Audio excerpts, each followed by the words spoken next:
Okay, so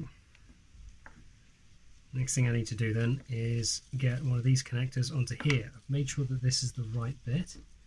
There's two female connectors on the battery itself. So those are two male connectors. They need to go in here. So I need to strip those, solder them onto these, and get it in here.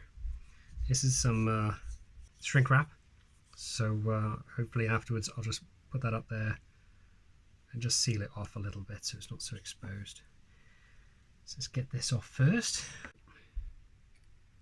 So it should go nicely into there. That. So also got to put this on first. There is, see if you can see that. You can see there's a plus and a minus.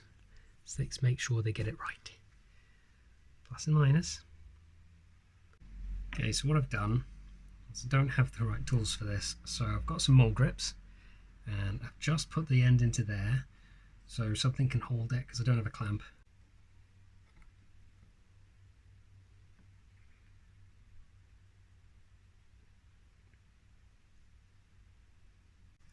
There's one.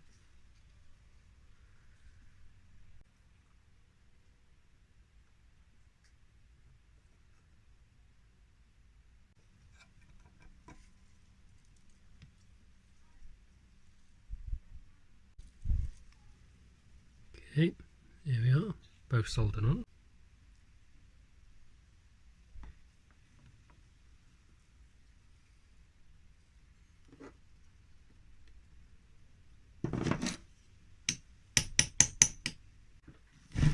Now that that's on, take the poor man's heat gun.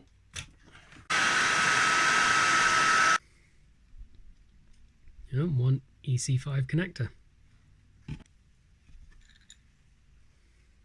Job's a good one.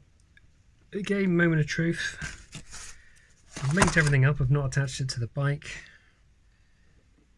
I've attached the EC5 connector, so let's just see if anything turns on.